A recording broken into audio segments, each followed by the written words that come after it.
Aujourd'hui, j'ai la joie d'accueillir Virginie Giraud. Virginie Giraud, c'est une historienne, auteure à succès.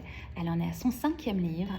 Celui-ci s'intitule Les Ambitieuses aux éditions M6. Il s'agit du portrait de 40 femmes d'exception. Et moi, j'ai la joie d'accueillir une 41e, en tous les cas une femme exceptionnelle, Virginie Giraud. Vous la retrouvez également aux côtés de Laurent Deutsch sur RTL et puis dans Secret d'Histoire aux côtés de Stéphane Bern. Mais aujourd'hui, elle est dans mon fauteuil, elle va nous parler d'elle et on va se délecter à écouter ses mots parce que Virginie Giraud est quelqu'un d'exceptionnel, comme je vous l'ai dit. On la lit, on l'écoute et on vous souhaite une bonne soirée. Bonjour à tous, aujourd'hui nous avons la joie sur Vivre FM d'accueillir Virginie Giraud. Bonjour Virginie. Bonjour Katia. Alors auriez-vous la délicatesse de vous présenter? Que faites-vous pour ceux qui ne vous connaissent pas? Eh bien, je suis historienne, je suis spécialiste de l'histoire des femmes et de la sexualité. J'ai fait ma thèse de doctorat sur la place des femmes dans la Rome antique. Et je travaille aujourd'hui comme journaliste dans les médias, donc avec Stéphane Bern pour Secret d'Histoire, avec Laurent Deutsch sur RTL et dans la presse écrite. Alors quand on est petite fille, qu'est-ce qui fait, qu'est-ce qui anime, pourquoi l'histoire? Pourquoi l'histoire?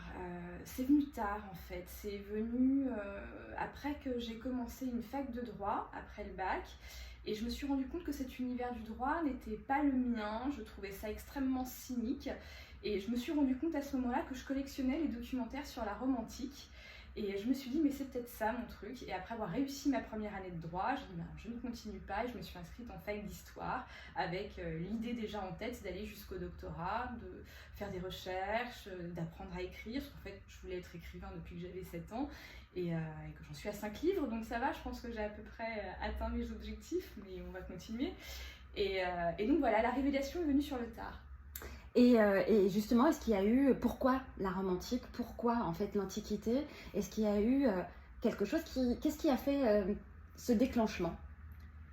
Je pense que je cherchais des réponses peut-être à une part de mon éducation, puisque moi je suis une fille issue d'une famille méditerranéenne, ma mère est portugaise, donc j'ai grandi dans une famille qui avait des mœurs qui me semblaient très classiques.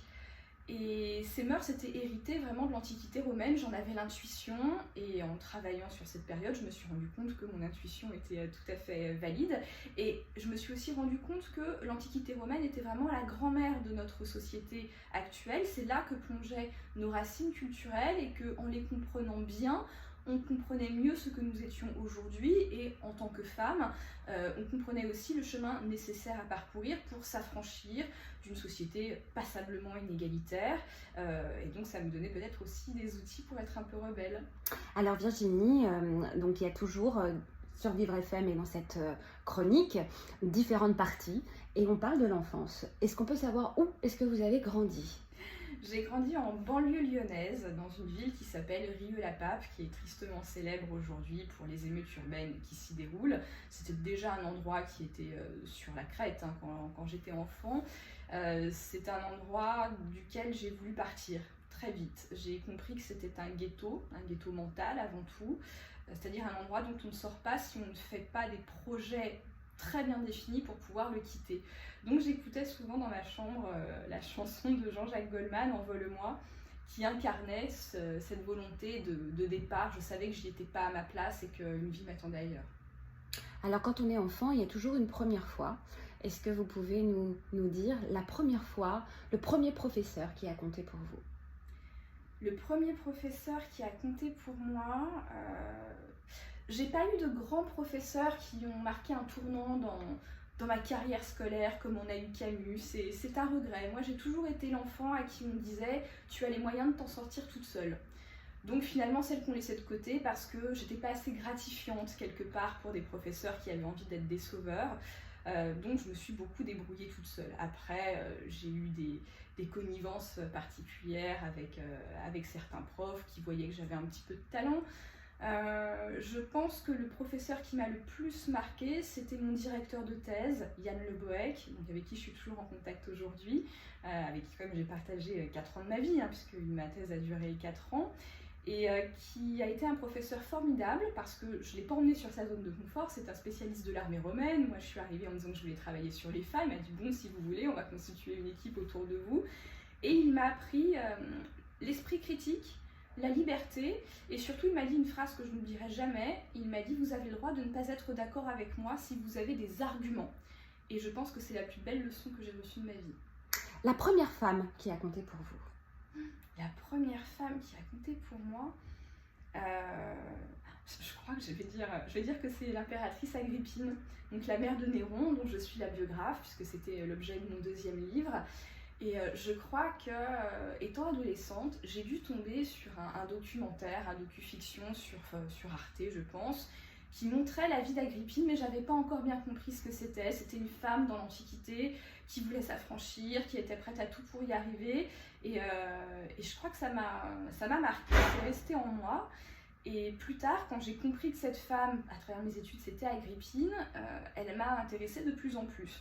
Alors évidemment, on pourra lui reprocher d'avoir fait tuer des gens, d'avoir été une empoisonneuse, d'avoir été une mère abominable. Et c'est vrai. Mais surtout, c'est une femme qui, dans l'Antiquité, donc quand même au début du 1er siècle de notre ère, s'est dit: ok, j'ai pas le droit de participer à la politique, ben, je vais le faire quand même par des moyens détournés. Et elle a réellement régné sur Rome pendant 6 mois, entre 54 et 55, et c'est une prouesse technique. Le premier personnage historique, qui ne soit pas Agrippine, qui vous a marqué et qui vous a, qui vous a fait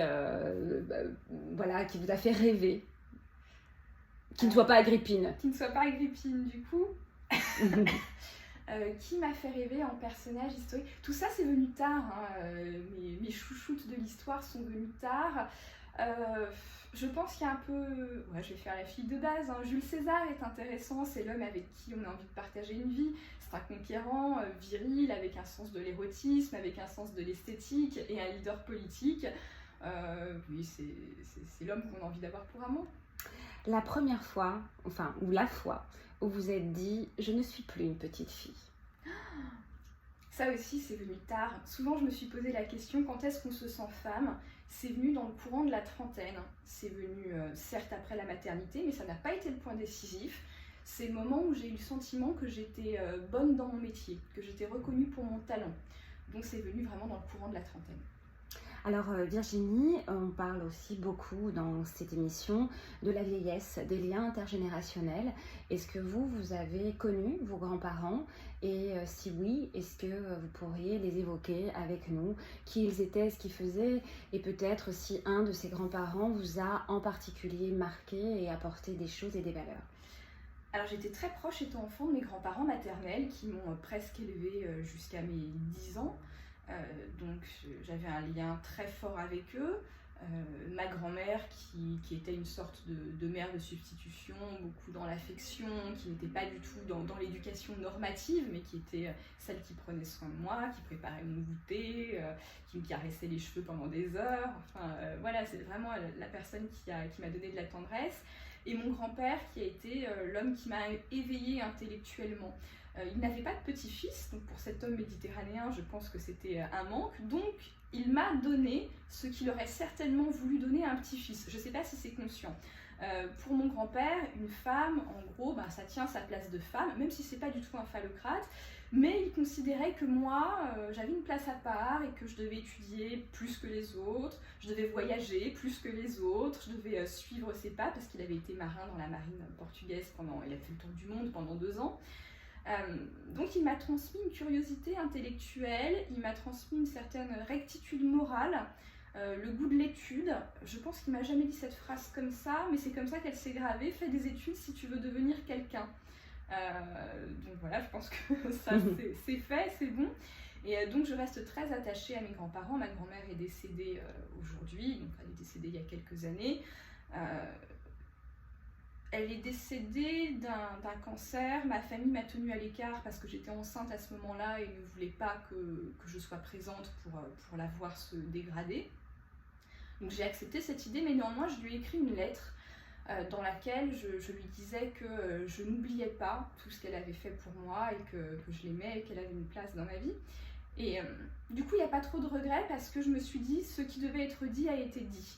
Et c'est ça qui est le plus important. Et quand on est historien, on sait qu'il n'y a pas de retour en arrière. Et voilà, il n'y a pas de regret. Elle garde une place particulière dans mon existence. Mais il y a et pas on de vous manque. sent ému en l'évoquant, donc elle a vraiment compté. Et, vous qui aimez les femmes, d'ailleurs, pourquoi les femmes plus que les hommes? J'ai envie de dire, les hommes c'est facile. J'adore les hommes, hein, comme pour pasticher Sacha Guitry, je dirais je ne suis pas contre les hommes, je suis tout contre. J'adore les hommes m'ont donné beaucoup de confiance en moi, je les aime comme amis, comme amants, vraiment, enfin j'ai une proximité naturelle avec les hommes. Les femmes c'est beaucoup plus difficile. J'ai beaucoup plus de mal à me lier avec les femmes et en même temps j'ai besoin d'avoir des exemples féminins pour construire ma féminité. Donc c'est pour ça qu'en tant qu'historienne j'ai travaillé sur les femmes. En fait, je me suis créé une bande de copines dans l'histoire dans laquelle il peut y avoir Colette, George Sand, Agrippine, Théodora, Sarah Bernard, enfin toutes ces femmes qui sont des rebelles, des affranchies, sont un peu mes sœurs de cœur quelque part. C'est très joli. Et justement, comment vous vous voyez vieillir, puisqu'on parle de l'âge, on parle des grands-parents, est-ce que vous trouvez que la place de la femme est belle aujourd'hui? Est-ce qu'il y a encore des choses à faire? Est-ce que le fait de vieillir est quelque chose qui vous fait peur? Et ça m'a interrogée. Évidemment, parce que la perte des attraits physiques est toujours un peu douloureux pour une femme, c'est certain.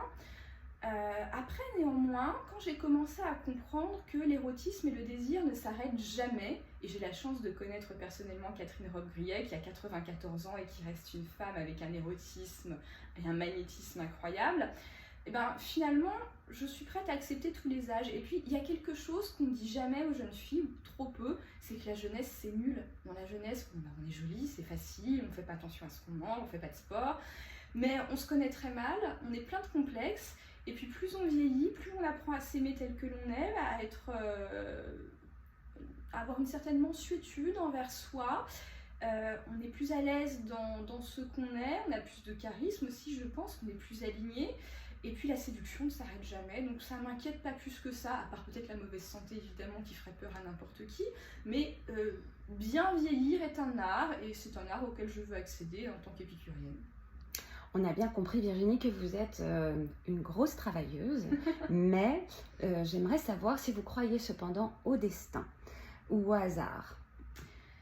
Non, je suis très rationnelle, je pense que le hasard se fabrique, qu'il faut saisir sa chance, le talent sans travail ne sert à rien. Alors sans doute il y a quelques personnes dans le monde qui sont très chanceuses, et tant mieux pour elles. Moi je pense que la chance se provoque. Dans ma vie, rien ne m'est tombé dessus par hasard, j'ai pas cette chance-là. En revanche, j'arrive à faire en sorte que des choses se produisent parce que si une porte se ferme, je vais chercher la fenêtre et je vais en trouver une qui s'ouvre. Mais je crois pas qu'il y ait de destin, ou alors j'y croirais vieille quand je serais devenue mystique, je sais pas. Et alors justement, en parlant de mysticisme, est-ce que il vous est déjà arrivé quelque chose d'un peu, on va dire, surnaturel, ou est-ce que vous êtes déjà ouverte à ce genre de choses, ou au contraire pas du tout? Alors la partie rationnelle en moi vous dirait, je suis absolument fermée à tout ça, je suis Descartes en personne. Je sens un mais.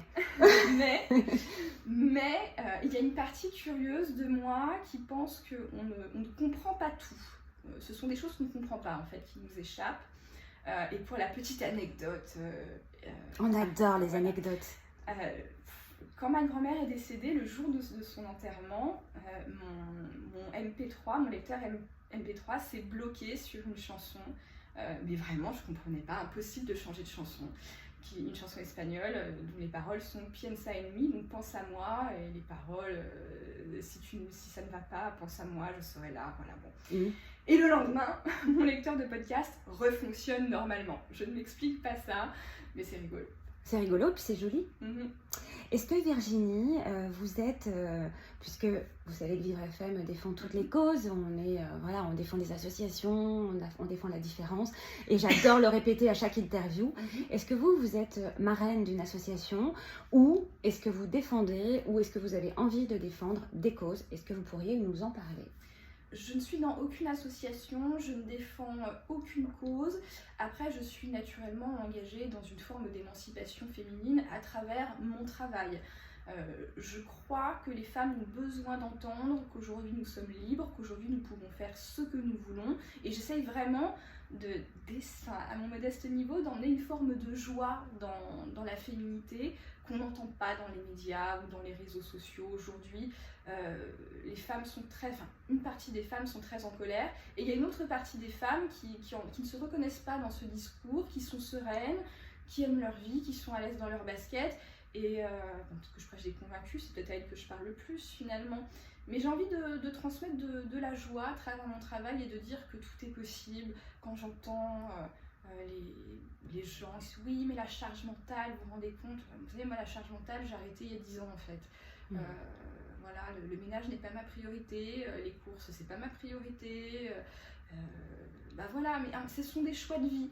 À un moment, oui, s'il y a un peu de poussière dans l'appartement, c'est peut-être pas un drame. Je préfère vendre un article que passer l'aspirateur. Ce sont mes choix. Et justement, vous qui défendez les femmes, qui aimez les femmes et qui aimez les hommes, puisque vous nous l'avez dit lors de cette interview, qu'est-ce que vous aimeriez dire ou qu'est-ce que vous pourriez dire aux hommes et aux femmes pour que finalement il y ait un rassemblement et non pas peut-être ce sentiment de scission qui se passe en fait en ce moment? Je leur dirais, aimez-vous sans chercher à vous posséder. Je pense que ce qui nuit au rapport homme-femme, c'est la possession. Aujourd'hui, on a totalement banni le terme de meurtre conjugal, par exemple. Ce que je trouve idiot, parce que le meurtre conjugal, c'est pas que les hommes sur les femmes, même si c'est la majorité des cas. Le couple est un endroit où on est censé être en sécurité, et donc dès lors que le couple devient dangereux, le couple dysfonctionne. Et je pense que c'est ça qu'il faut pointer du doigt. Et pourquoi il dysfonctionne? Toujours pour des questions de possession. La jalousie, la volonté de maîtriser l'autre comme un objet mènera nécessairement les hommes et les femmes à des drames. Donc ce qu'il faut leur dire, c'est soyez responsables de vous-même, soyez libres, et une fois que vous aurez appris à être libre et à vous gérer tout seul, vous pourrez aussi aimer des gens libres. Et s'aimer quand on est libre, c'est peut-être la plus belle des choses, parce qu'on ne possède jamais l'autre, on le séduit toujours, et puis quand il s'en va, on s'aperçoit qu'on ne va pas mourir, donc c'est pas la peine de le tuer non plus. Donc oui, je dirais aux gens, soyez tranquilles, apprenez déjà à vous aimer vous, et ensuite vous aimerez mieux les autres et vous serez mieux aimés des autres.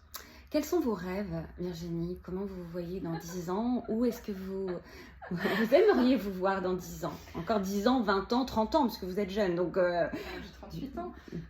Où je me vois dans 10 ans, je sais pas, je me verrais bien présenter une émission d'histoire à la télévision, et je me vois rédactrice en chef d'un grand magazine d'histoire. Alors, j'ai quand même une question, moi, parce que je vous écoute depuis quelques minutes. Et donc, vous avez écrit, donc vous êtes à votre 5e livre, on va en parler, mais vous avez écrit essentiellement sur l'histoire. Vous disiez que vous aimiez écrire, et vous n'avez pas envie d'écrire quelque chose de plus romanesque, on va dire, sans partir sur des femmes. Alors évidemment, c'est un autre angle éditorial, et puis c'est sortir un peu de ce que vous faites déjà, mais ça ne vous traverse pas l'esprit? J'ai fait une adaptation en roman de mon livre Théodora qui sortira sur une plateforme qui s'appelle Doors au début de l'année prochaine.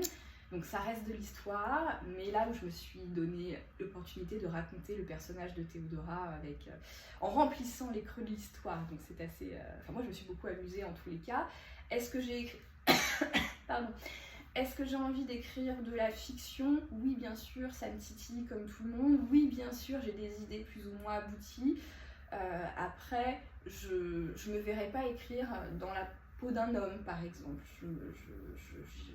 J'ai écrit sur les 12 Césars, mais bon, c'est mon regard de femme sur des empereurs romains. Par exemple, j'ai un ami qui a lu les 12 Césars et qui m'a dit il n'y a qu'une femme pour se poser la question de la virilité de ces empereurs. Je dis, bah oui, mais pour moi ça compte. Est-ce qu'ils ont été des hommes bien ou pas? S'ils ne sont pas assez virils ou trop virils, ils ne sont pas des hommes bien. Donc c'était une question qui m'intéressait. Je me verrais pas je me verrais pas être romancière et me mettre dans la peau d'un personnage masculin. Habiter sa féminité, c'est déjà quasiment le travail d'une vie de femme. Alors si en plus il faut se mettre dans la tête d'un mec, non, c'est bon. Et alors, donc ce livre, Les Ambitieuses, est-ce qu'on peut en parler? Pourquoi? Comment? En combien de temps vous l'avez écrit? Parlez-nous-en. Alors, Les Ambitieux, c'est un projet qui est né avec RTL. Donc, pour la 2e année consécutive, j'ai pu faire des chroniques dans la pré-matinale de RTL au mois d'août. Et on m'a dit, bah, ce serait bien que tu fasses un livre en même temps. J'ai dit, ok, on est au mois de mai, il sort quand? En septembre, d'accord. Donc, j'ai passé 2 mois de travail acharné où je n'ai fait que ça pour écrire 40 portraits de femmes que je juge évidemment exceptionnelles, allant en gros de Cléopâtre à Oprah Winfrey. Et je voulais montrer qu'à toutes les époques, il y a eu des femmes qui se sont affranchies de ce fameux patriarcat dont on parle aujourd'hui mais qui n'existe que dans les fantasmes des gens. Je ne dis pas que le patriarcat n'existe pas, hein, mais le patriarcat historique c'est autre chose que le grand méchant patriarcat des médias aujourd'hui. Bref, et donc je voulais montrer qu'à toutes les époques, même quand ces époques ne sont pas favorables aux femmes, les rebelles, les femmes intelligentes et sûres d'elles, ont toujours réussi à sortir du lot. En s'imposant comme écrivain à une époque où les femmes ne sont pas des intellectuelles comme Christine de Pisan, en dirigeant des armées comme Jeanne d'Arc, en devenant des reines ultra craintes dans toute la Méditerranée comme Cléopâtre, en devenant la seule personne au monde à avoir 2 prix Nobel, Marie Curie. Donc, on a une galerie de personnages de femmes incroyables. Je n'en peux plus de ce discours de femmes qui disent oui, les femmes sont invisibilisées, les femmes sont les oubliées de l'histoire. Non, en fait, il suffit d'ouvrir des bouquins, elles sont là, les femmes partout, tout le temps. Certes, souvent au second plan, mais elles sont là, je peux vous l'assurer, c'est mon métier depuis 15 ans. Donc, si moi je les ai trouvées, il n'y a pas de raison que les autres ne les trouvent pas. Et puis ce terme d'invisibilisation me révulse. Est-ce qu'on considère dans une émission de télé ou dans une émission de radio que le journaliste qui prépare l'émission en off, que le réalisateur, que le mec de la régie ou la nana de la régie sont invisibilisés? La réponse est toujours non. Oh ben non. Ben oui, c'est comme les femmes, elles ne sont pas invisibilisées, elles sont juste à des postes qui ne sont pas ceux de la lumière. Ça ne veut pas dire qu'elles n'existent pas, ça ne veut pas dire qu'il y a eu un complot masculin pour renvoyer les femmes des postes de lumière. Par contre, comme ce sont des postes qui sont naturellement réservés aux hommes dans la structure sociale, les femmes qui sont parvenues se sont battues plus que les autres. Ça c'est vrai, et je ne vais pas le nier, mais c'est toujours possible quand on veut, on peut. Quelle est la période de l'histoire qui vous a le plus marqué, Virginie? C'est l'Antiquité romaine, c'est ma période de cœur, c'est la période de la Méditerranée glorieuse. Je me rends compte que c'est aussi une période où il y a beaucoup d'ordre. Et c'est une époque dans laquelle vous auriez aimé vivre, ou alors c'est l'époque qui vous passionne le plus et vous auriez aimé vivre dans une autre époque? Alors, soyons raisonnables. Aujourd'hui, on a des antibiotiques, on a les nouvelles technologies. Vous êtes bien dans votre... Voilà, il ne faut pas oublier que le taux de mortalité des enfants approche les 40% dans la majorité des parties de l'histoire. Donc, on a quand même de la chance de vivre à notre époque. Et si je devais remonter le temps, c'est plutôt Saint-Germain-des-Prés dans les années 70 qui m'intéresserait. D'accord, très bien. Et alors, si vous deviez être un personnage historique, alors c'est compliqué parce qu'on sait que vous aimez Agrippine, que vous aimez Cléopâtre, que vous aimez... mais voilà, si on devait se transformer pendant quelques semaines, ce serait qui en tant que personnage historique, féminin et masculin? Alors, ce serait sans hésiter Colette, l'écrivain, parce que c'est sans doute l'une des femmes les plus libres que j'ai pu croiser dans l'histoire que j'ai étudiée, et l'une des rares aussi qui n'a pas une enfance malheureuse. Souvent, ces femmes très libres, rebelles, sont des filles qui ont eu des enfances malheureuses. C'est pas le cas de Colette, qui a été très choyée et qui a gardé une sorte de caprice enfantin assez délicieux, où elle faisait ce qu'elle voulait, coucher avec des filles, coucher avec des garçons, écrire des livres, monter sur scène à moitié à poil, écrire des articles dans le Figaro. Tout est possible pour Colette, et j'aime beaucoup la joie qu'elle dégage. Et si je devais être un homme, je serais Jules César ou Napoléon, je serais totalement mégalo. D'accord. Est-ce qu'il y a dans une partie de l'histoire, il y a toujours des moments comme ça qui basculent dans l'histoire. Est-ce qu'il y a un moment, une partie de l'histoire où vous dites ah là, on aurait peut-être pu changer l'histoire et on aurait peut-être pu faire autrement, mieux ou moins bien? Et est-ce que ça vous vient comme ça à l'esprit? La grande bascule française, c'est la Révolution française. C'est vraiment en quelques années un changement de société énorme. Et moi, ce que je déplore, probablement parce que j'aurais été girondine, c'est que ce sont les plus radicaux qui ont pris le pouvoir pendant la Terreur et qui ont assassiné des gens qui ne méritaient pas de l'être. L'autre jour, j'ai fait un post sur Twitter parlant d'Olympe de Gouges, qui est une vraie proto-féministe, une femme qui vivait de sa plume à la fin du XVIIIe siècle, qui a écrit des pièces de théâtre pour défendre l'égalité entre les Noirs et les Blancs. Donc, vous voyez à quel point elle est en avance sur son temps. Et une femme qui défendait aussi les droits des femmes. Et ben, elle était conspuée, elle avait très très peu de soutien. Et elle a fini par être tuée par les franges les plus radicales de la Révolution. Et donc une personne répond à mon tweet en disant mais oui, mais qu'elle avait dévoyé les idéaux féministes en étant girondine. La haine de la nuance et de la modération est toujours présente aujourd'hui. C'est quelque chose qui me fait peur parce que les radicaux sont des gens dangereux. Et toujours plus présente ou encore plus présente à cause des réseaux sociaux. Votre vision par rapport à ça? Les radicaux ont toujours été présents. Aujourd'hui, les réseaux sociaux leur donnent les moyens de se coaliser, d'exister davantage et de fédérer toujours plus de mécontents, j'ai envie de dire. Parce que quand vous êtes bien dans vos baskets, vous n'êtes pas un radical, jamais. La nuance demande une certaine sérénité. Voire c'est une sagesse philosophique. C'est facile d'être radical en fait. Il suffit de mobiliser la colère et ça marche. Et la peur. Et la peur. Donc c'est très facile d'être radical. Aujourd'hui, les radicaux émergent sur plein de fronts différents. Ça, c'est de la politique, c'est plus mon travail. Évidemment, je pense que des heures sombres sont à venir. Pourquoi, comment, je ne sais pas. Mais ça va pas être beau ce qui va se passer, à mon avis, je pense. Alors Virginie, Vivre FM est la seule radio en Europe à traiter de santé et société, on le disait, et à engager 50% de personnes en situation de handicap. Nous avons tous en nous un handicap ou quelque chose qui nous handicape. Quel serait le vôtre? Enfin, quel est le vôtre? C'est difficile. Qu'est-ce qui me handicape? Dès lors que j'ai décidé que rien ne serait handicapant, c'est compliqué.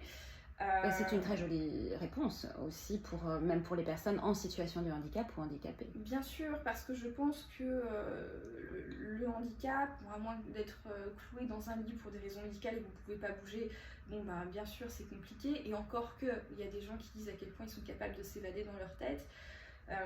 Je pense que tout est possible quand on le veut, mais il faut quand même affronter le principe de réalité. Voilà, donc moi, est-ce que j'ai un handicap? Oui, j'ai des peurs comme tout le monde. Est-ce que je les laisse gouverner ma vie? Certainement pas. Virginie, un dernier mot pour nos auditeurs et nos téléspectateurs. On parle des ambitieuses, évidemment, parce que vous êtes là aussi pour présenter votre livre, etc.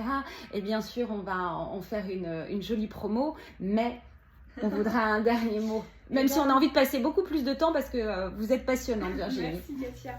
Eh bien, écoutez, je dirais comme Walt Disney, vous voyez, je ne finis pas sur une femme, je dirais, voilà, faites des rêves, et une fois que vous avez fini, vous vous réveillez, vous mettez tout en œuvre pour les réaliser. Merci beaucoup, Virginie Giraud. À très bientôt. Merci.